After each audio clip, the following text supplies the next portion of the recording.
నమస్తే. నేను వానుశ్రీ.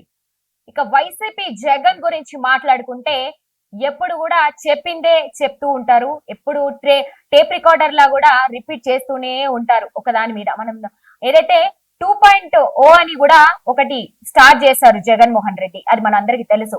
దాంట్లో ఏం చెప్తున్నారంటే ఈ 2.0లో ఈ 2.0లో పార్టీ కార్యకర్తలకు అండగా నిలుస్తామని, వాళ్ళని అందులో చేరుస్తాము, పూర్తి మద్దతు ఇస్తాము అంటూ కూడా ఏవేవో రకరకాలుగా అర్థమయ్యే భాషలో ఏం మాట్లాడతారో జగన్మోహన్ రెడ్డికి అర్థం కానటువంటి పరిస్థితి. ఇక ఏదైతే మరీ ముఖ్యంగా అధికారంలో ఉన్నటువంటి పార్టీని దూషిస్తూనే ఉన్నారు. మరి నా పార్టీ ఏంటంటే అధికారం కోల్పోయాన్న బాధతో మెదడుగిట్ల మరి చెడిపోయిందా, ఖరాబ్ అయిందా అన్నది కూడా కొంచెం అర్థం కానటువంటి పరిస్థితిలో అయితే ఉందని చెప్పాలి. ఇక వైసీపీ కార్యకర్తలనట ఇబ్బందులకు గురి చేసినటువంటి ఏ ఒక్కరిని కూడా, ఏ ఒక్క అధికారిని, ఏ ఒక్క పోలీసులను కూడా వదిలిపెట్టబోమని ఏదైతే వాళ్ళు ఇప్పుడు కొత్తగా తీసుకొచ్చారు, ఏదైతే లోకేష్ గారు తీసుకొచ్చినటువంటి రెడ్ బుక్ ఏ విధంగా అయితే ఉందో, మేమెందుకు తీసుకురాలేమనుకుంటున్నారు, మాకు కూడా చేతనైతే మేము కూడా తీసుకొస్తామని లోకేష్ గారికి పోటీగా వీళ్ళు ఏం చేసిండ్రు, బ్లూ బుక్ అనేది తీసుకొచ్చారు. ఈ బ్లూ బుక్ లా ప్రతి ఒక్కరి పేర్లు మేమైతే రాసుకుంటున్నాము, ఏ ఒక్కరిని వదిలిపెట్టము, ఏ అధికారిని కూడా వదిలిపెట్టము అంటూ చెప్తున్నారు. మరి వదిలిపెట్టమంటే ఇప్పుడు వాళ్ళకి అధికారం లేదు. మరి ఇది ఎప్పటి గురించి మాట్లాడుతున్నారంటే వాళ్ళు మళ్ళీ పార్టీలోకి వస్తారు, మళ్ళీ అధికారంలోకి వస్తారు, వస్తామనే గట్టి నమ్మకం అయితే వీళ్ళలో కనిపిస్తుంది. అధికారంలోకి వస్తాము, వచ్చినప్పుడు ఈ బుక్ ఓపెన్ చేస్తాము, అప్పుడు దీంట్లో మెన్షన్ చేసినటువంటి పేర్లు ఏవైతే ఉంటాయో వాళ్ళని వదిలిపెట్టము, కఠిన చర్యలు తీసుకుంటాము, గట్టిగా శిక్షిస్తామంటూ కూడా చెప్తున్నటువంటి పరిస్థితి. ఇంకో మాట ఏం చెప్తుండయ్యా అంటే చంద్రబాబు నాయుడు అదే విధంగా లోకేష్ అక్రమానికి పాల్పడుతున్నారు, అక్రమ చర్యలు తీసుకుంటున్నారు, మా పార్టీ కార్యకర్తల మీద కూడా విషం కక్కుతున్నారు అంటూ కూడా మాట్లాడుతున్నారు. మరి ఉన్నప్పుడు ఏం చేసిండు, చంద్రబాబు నాయుడు గారిని తీసుకొని 50 రోజులు జైల్లో పెట్టిండు. ఆ ముచ్చట అందరికి తెలుసు. మరి నువ్వు ఎప్పుడు నీ హయాంలో అంటే అక్రమాలకే పాల్పడలేదా, నువ్వు ఎప్పుడు తప్పులు చేయలేదా, హత్యలు చేయలేదా, ఆంధ్ర రాష్ట్రాన్ని అప్పుల కుప్పగా మార్చలేదా అంటే ఈయన సైడ్ ఎప్పుడు కూడా అంటే ఏ ఒక్క తప్పు లేదని ప్రూవ్ చేసుకోవడానికి ఇప్పుడు అధికారంలో ఉన్నటువంటి పార్టీని దూషిస్తున్నటువంటి పరిస్థితి అయితే ఉంది. నోటుకొచ్చినటువంటి మాటలు కూడా మాట్లాడుతున్నారు వైఎస్ జగన్మోహన్ రెడ్డి. వాళ్ళని ఊరుకోపోమంటూ కూడా తీవ్ర స్థాయిలో కూడా హెచ్చరిస్తున్నాడు ప్రతి ఒక్కరికి కూడా. ఇక ఇంకో విషయం, పార్టీ కార్యకర్తలకి అండగా నిలుస్తామని, జగన్ 2.0లో వారిని అత్యంత ప్రాధాన్యత కల్పిస్తామని ఆయన భరోసా ఇస్తూ కూడా మాట్లాడుతున్నారు. ఇక వైసీపీ కేంద్ర కార్యాలయంలో అన్నమయ్య జిల్లా రాజంపేట మున్సిపాలిటీ, చిత్తూరు జిల్లా కుప్పం నియోజకవర్గం రామకుప్పం మండలం, శ్రీ సత్యసాయి జిల్లా మడకశిర మున్సిపాలిటీ, పెనుకొండ నియోజకవర్గం రొద్దం మండలానికి చెందినటువంటి ఎంపీలు, వైఎస్ ఎంపీలు, మున్సిపల్ చైర్పర్సన్లు, వైఎస్ చైర్పర్సన్లు, కౌన్సిలర్లు, ఎంపీటీసీలతో పాటు ఆయా జిల్లాల ముఖ్య నేతలతో కూడా జగన్ ప్రత్యక్షంగా కూడా సమావేశమై ఈ చర్చ అయితే జరిపారు. ఈ సందర్భంగా జగన్ మాట్లాడుతూ కేవలం వైసీపీని ప్రేమించినందుకు, అభిమానించినందుకు కార్యకర్తలకు అనేక బాధలు పడుతున్నారని, వారు ఆవేదన అవుతూ వాళ్ళు ఏదైతే కార్యకర్తలు ఆవేదన పడుతున్నారో అవన్నీ తాను చూస్తున్నానని, ఇక వీళ్ళని ఎవరైతే ఇప్పుడు జగన్మోహన్ రెడ్డి కార్యకర్తలను ఎవరైతే ఇబ్బందుల పాలు చేస్తారో, బాధలు పెడతారో వాళ్ళకు ఒక హామీ ఇస్తున్నాను, ఎవరిని వదిలిపెట్టనంటూ కూడా ఇక కరాఖండిగా మాట్లాడారు.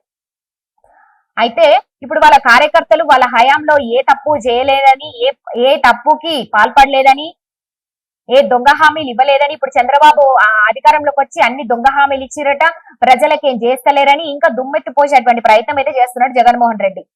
నిజంగా జగన్మోహన్ రెడ్డికి కొంతవరకు మతి స్థిమితం అయితే తప్పిందని అందరూ భావిస్తున్నారు. అది నిజంగా ఈయన మాటలు చూసి అట్లనే అనిపిస్తుంది.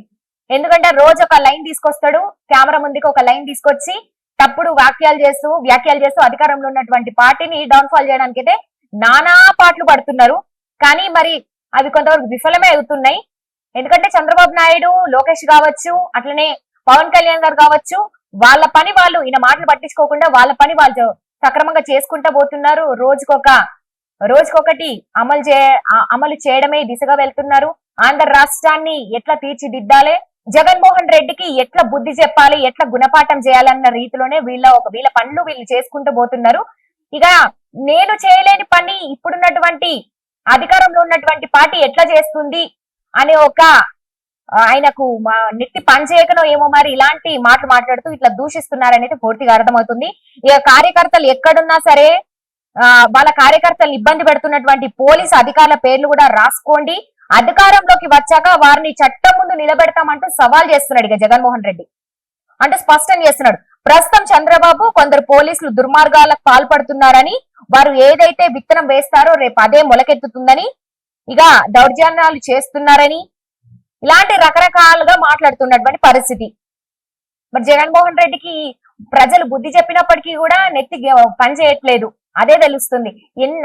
ఒకసారి బుద్ధి చెప్పిరు, మళ్ళా అధికారంలోకి వస్తా అని కూడా సవాల్ చేస్తున్నాడు. ఎట్లా వస్తాడో చూడాలి మరి. అంటే చంద్రబాబు నాయుడు ఇంత మంచి కార్యక్రమాలు చేపడుతూ ఆంధ్ర రాష్ట్రాన్ని ఇంత అభివృద్ధి పదంలోకి తీసుకెళ్తున్నప్పటికీ కూడా ఈయనకు అంత నమ్మకం ఎట్లా వస్తుందో అర్థం కావట్లేదు. ఏడు నుంచి వస్తుందో మీరికి మాట్లాడే మాటలా, మరి ఏమన్నా వెనకాలే మన కార్యాచరణ చేపడుతున్నాడా అన్నది కూడా కొంతవరకు అర్థం కాని పరిస్థితి అయితే ఉంది ప్రజల్లో.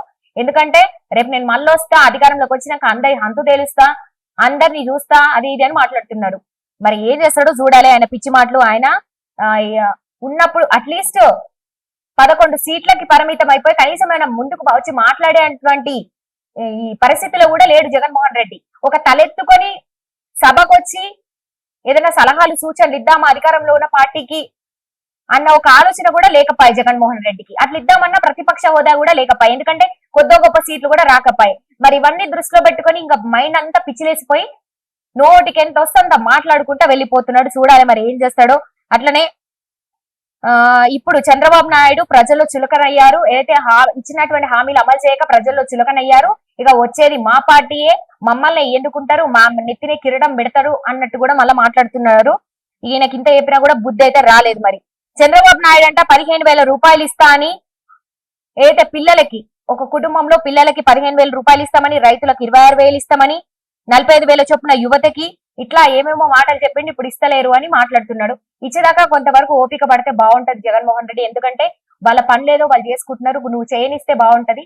అట్లీస్ట్ నువ్వు వాళ్ళని చేయనీయకుండా డిస్టర్బ్ చేసేటువంటి పనులు అయితే చేస్తున్నావు, అనవసరంగా వాళ్ళలో ఏలు పెట్టి ఏదో ఏలెత్తి చూపించాలని చేస్తున్నావు, కానీ అవన్నీ తిరిగి మళ్ళీ నీకే తిప్పి కొడితే. ఎందుకంటే నువ్వు నీ హయాంలో ఏం జరిగింది, ప్రజలు ఏడున్నారు, ఆంధ్ర రాష్ట్రాన్ని ఎట్లా తీర్చిదిద్దినావు, ఎంతవరకు చేసినావు అన్నది అందరికీ తెలిసినటువంటి ముచ్చట్నే. తెలియనట్టు నువ్వేదో కొత్త సూక్తులు చెప్తున్నావు గానీ అందరికీ తెలుసు. కాబట్టి చంద్రబాబు నాయుడు గారిని ఎన్నుకున్నారు, మళ్ళా రాబోయేది నువ్వైనా మాట్లాడుతున్నావు. ఇవి కళలలో బతుకుతున్నాడని అనిపిస్తోంది జగన్మోహన్ రెడ్డి. చూద్దాం మరి ఎంతవరకు వెళ్తుంది ఏంటి అని చూడాల్సినటువంటి అవసరం అయితే ఖచ్చితంగా ఉందని చెప్పాలి. చూసారు కదా, మరిన్ని అప్డేట్స్ కోసం చూస్తూనే ఉండండి.